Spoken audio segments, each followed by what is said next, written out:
बाबा की बिहार से वापसी, क्या उनकी दी 2 विवादित सौगातों से बदलेगी राजनीति?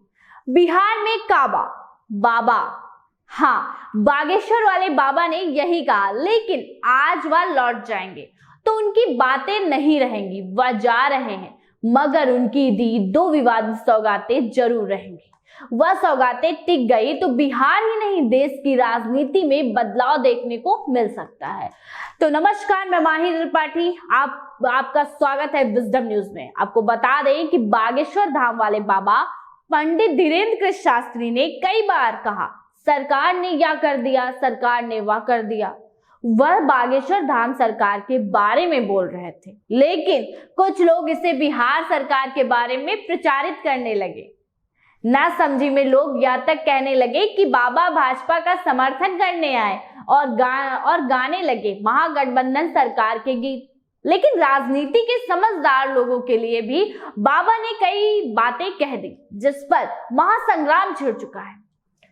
बता दें कि सितंबर में गया आने के आश्वासन के साथ बुधवार को पंडित धीरेन्द्र कृष्ण शास्त्री बिहार से लौट गए, लेकिन उनकी दी 2 विवादित सौगातों से बिहार ही नहीं देश की राजनीति बदल सकती है। नंबर 1 हिंदू राष्ट्र, नंबर 2 सनातन सरकार। इन 2 बातों ने राजनीति में बदलाव की शुरुआत कर दी है। बिहार का विपक्ष इस पर भिड़ गया है। देश का पक्ष विपक्ष इसे कैसे लेता है, यह सितंबर में बाबा के अगले दौरे तक पक्का हो जाएगा। तब तक 2024 के चुनाव की सरगर्मी परवान भी चढ़ चुकी होगी। दरअसल यह माना जाता है कि बिहार की रग रग में राजनीति बसी हुई है और देश की राजनीतिक दशा दिशा यही से तय होती है। इस हिसाब से देखें तो बागेश्वर वाले बाबा ने बिहार की राजनीति को 2 कड़ी खुराक ही दी है। उन्होंने कहा है कि अगर बिहार के 13 करोड़ में से 5 करोड़ सनातनी तिलक लगाकर वोट देने निकल पड़े तो भारत हिंदू राष्ट्र बन जाएगा। मसलन इस एक लाइन से उन्होंने सनातन हिंदू को भी जगाने की खुराक दे दी और हिंदू राष्ट्र बनाने की संभावना के लिए वोटरों को भी जगाने का प्रयास कर दिया। अब ये सब बाबा ने भाजपा के लिए नहीं किया तो किसके लिए किया? अगर मान लिया जाए कि बाबा ने भाजपा के लिए सब नहीं किया तो इस बयान के पीछे की वजह क्या हो सकती है? हम अपने दर्शकों से पूछना चाहेंगे कि अगर वह कुछ अनुमान लगा रहे हैं तो हमें कमेंट करके जरूर बताएं। खबर में आगे बढ़ते हैं और बता दें कि चुनाव की तैयारियों में वोट के नाम की खुराक, जी हाँ, यह दोनों ही खुराक भाजपा के लिए हैं और सनातनी वोटरों के निकलने का फायदा सीधे सीधे भाजपा को पहुंचेगा। जी हाँ, ऐसा मानने में किसी को उपेक्षा नहीं है। इस मौके को भाजपायु छोड़ भी दे तो क्यों? वैसे भी इस लाइन पर बोलने वाले केंद्रीय मंत्री और बेगूसराय के सांसद गिरिराज सिंह पटना एयरपोर्ट से पंडित धीरेन्द्र कृष्ण शास्त्री के साथ थे। आयोजन की तैयारी में दिन रात लगे रहे। केंद्रीय मंत्री व पाटिल पुत्र के सांसद रामकृपाल यादव किनारे हो गए, लेकिन गिरिराज सिंह तो होटल में भी हैं और फिजा में भी साथ रहे। उन्होंने माहौल बना रखा कि महागठबंधन सरकार के दोनों दल जदयू और राजद को सिर्फ मुस्लिम समुदाय को खुश करना है, सनातनी जाए भाड़ में।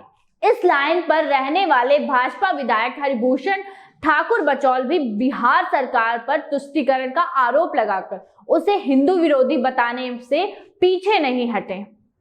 अब आपको बता दें कि कैसे महागठबंधन की आग में भाजपा ने रोटियां सेकी। जी हाँ, भाजपा इस मौके को भुनाना चाहती थी और बिहार में विधायकों के हिसाब से सबसे बड़ी पार्टी राष्ट्रीय जनता दल ने उसे खुद आगे बढ़कर यह मौका दे दिया। शास्त्री के कार्यक्रम की तैयारियों को रामकृपाल यादव छोड़कर कोई भाजपाई सक्रिय रूप से दिन रात नहीं देख रहा था, लेकिन जब लालू प्रसाद के बड़े लाल तेज प्रताप यादव ने अपने संगठन DSS के जरिए बाबा को एयरपोर्ट पर रोकने का ऐलान किया तो भाजपा को संभावना दिखने लगी। संभावना ऐसी ही कि उत्साहित होकर भाजपा सांसद मनोज तिवारी बाबा के ड्राइवर बन गए। केंद्रीय मंत्री गिरिराज सिंह पीछे की सीट पर बैठ गए। बिहार भाजपा के प्रदेश अध्यक्ष सम्राट चौधरी, पटना के सांसद रविशंकर प्रसाद, भाजपा मेयर सीता साहू, राज्यसभा सांसद व पूर्व उप मुख्यमंत्री सुशील कुमार मोदी पूर्व उप मुख्यमंत्री तारकिशोर प्रसाद, हर एक ने दरबार में हाजिरी देकर उन्हें अपना बताने के लिए बहाने भाजपा का बता लिया। केंद्रीय मंत्री अश्विनी चौबे हो या विधानसभा में विपक्ष के नेता विजय सिन्हा, किसी ने भी खुद को इनमें पीछे नहीं रहने दिया। जी हाँ, 26 साल के नए नवेले बाबा का बिहार में जलवा देखने लायक रहा। तो ये आपको बता दें कि तेज की आग के साथ पूरे महागठबंधन का घी जानेंगे कैसे। जदयू कोटे के मंत्री डॉक्टर अशोक चौधरी ने महावीर मंदिर वाले आचार्य किशोर कुलार से समधियाना निभाते हुए हनुमान भक्त धीरेन्द्र शास्त्री का साथ दिया, लेकिन बाकी महागठबंधन शुरू से अंत तक बागेश्वर वाले बाबा को भाजपा करार देने में लगा रहा। मुख्यमंत्री नीतीश कुमार का बयान नहीं आ रहा था, लेकिन मंगलवार को वह भी बोल गए कि हिंदू राष्ट्र की बात करना असंवैधानिक है। बात सही है, लेकिन मुख्यमंत्री की प्रतिक्रिया महागठबंधन के खाते में ही जाएगी, उसी महागठबंधन के खाते में जिसके मुख्य घटक राजद के प्रदेश अध्यक्ष जगदानंद सिंह ने इस मामले में सरकार को भी नहीं छोड़ा और कह दिया, अफसोस कि इन जैसे दंगाइयों को इस बिहार में आने दिया जा रहा है। इन्हें तो अडानी की तरह जेल में बंद कर दिया जाना चाहिए था। रामचरितमानस पर विवादित बयान के कारण चर्चित शिक्षा मंत्री प्रोफेसर चंद्रशेखर ने भी जेल भेजने की बात पहले ही कही थी। इन बयानों के बीच मंगलवार को तेज प्रताप प्रकट हुए और बोलते बोलते श्री कृष्ण को श्री राम से बड़ा नेता बता दिया ताकि हनुमान जी को छोटा बता सकें।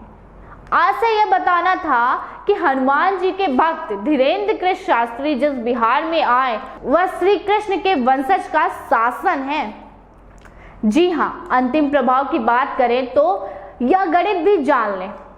बिहार में अगर वर्तमान महागठबंधन के सामने वर्तमान भाजपा उतरती है तो लोकसभा चुनाव में भी उसे जाति समीकरण के कारण परेशानियां तय हैं। लोकसभा चुनाव में जाति की जगह प्रधानमंत्री नरेंद्र मोदी के चेहरे पर वोटिंग हुई तो बात अलग है, वरना परेशानी से इनकार नहीं किया जा सकता। ऐसे में भाजपा सनातन के नाम पर हिंदू वोटरों के ध्रुवीकरण की हर संभव कोशिश करेगी। इसमें कम पढ़े लिखे और पिछड़ी जातियों के लोग साथ देंगे, इस पर शक है, लेकिन कोशिश पूरी होगी या कोशिश काम कर गई तो इसमें पंडित धीरेन्द्र कृष्ण शास्त्री के ताजा दौरे में डाले बीज का योगदान मानना ही पड़ेगा। इस बीज का अंकुर बढ़ा तो भाजपा सितंबर में बाबा के लिए गया का प्रस्तावित दौरा पूरी ताकत के साथ सफल कराएगी। भीड़ का अंदाजा लग चुका है, बस भीड़ को वोट में बदलने का जो समीकरण बाबा बताकर जा रहे हैं उस पर गणितीय हल निकालना है। तो ये थी आज की हमारी खबर। ऐसी अन्य खबरों को देखने के लिए बने रहे हमारे विजडम न्यूज के साथ। हमारे चैनल की टैगलाइन है, ना इधर ना उधर, सच की डगर। हमारे चैनल को सब्सक्राइब करें, लाइक करें, कमेंट करें और बेल आइकन दबाना ना भूलें।